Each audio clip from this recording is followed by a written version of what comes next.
یہ بالکل غلط اور ناجائز مطالبہ ہے مولانا صاحب کا، اور قطعاً ملتوی نہیں ہونے چاہیے۔ میں مولانا صاحب کی اگر فقرے کو مستعار لوں تو 73 کے آئین کے تناظر میں ہم، سپریم کورٹ کا جو فیصلہ ہو چکا ہے اب اس پہ عمل بہر صورت ہونا چاہیے۔ دوسری بات یہ کہ وہاں پہ یقیناً صورتحال امن و امان کی گمبھیر ہے، لیکن وہ آج سے نہیں ہے۔ 2008 کے جب الیکشن ہو رہے تھے تو لا اینڈ آرڈر کی سچویشن اس سے بھی زیادہ خراب تھی۔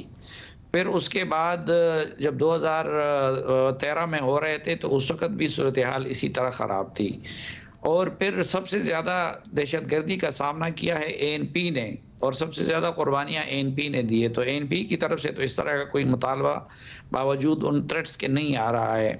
اس میں کوئی شک نہیں کہ اس وقت مولانا فضل الرحمان صاحب کو بہت سیریس تھریٹ ہے، اور داعش کا جو ٹارگٹ لسٹ ہے اس میں مولانا صاحب سر فہرست لوگوں میں شمار ہوتا ہے۔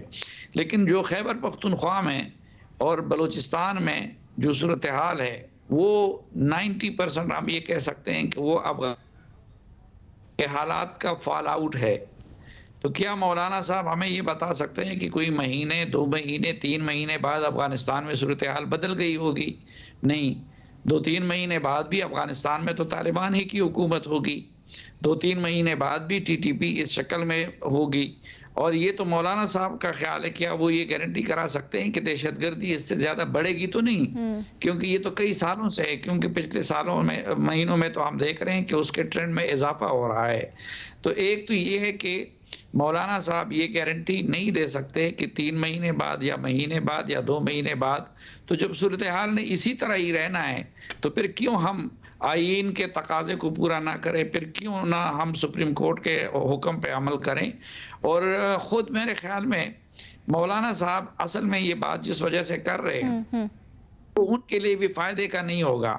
اصل میں جو یہ شہباز شریف صاحب کے دور میں خیبر پختونخوا میں جس طریقے سے مولانا صاحب کی جماعت نے حکمرانی کی، اس کی وجہ سے، اس بدترین حکمرانی کی وجہ سے ان کی پارٹی کا گراف بہت نیچے گیا ہے، اور وہ یہ سمجھتے ہیں کہ ان کو تھوڑا سا موقع مل جائے تو شاید وہ اپنی پارٹی کو دوبارہ اوپر لے جا سکے۔ لیکن یہ معاملہ بھی الٹ ہو سکتا ہے، اور ہو سکتا ہے کہ ان کی پاپولیرٹی کا گراف مزید نیچے چلا جائے اور پی ٹی آئی مزید مقبولیت حاصل کر لے۔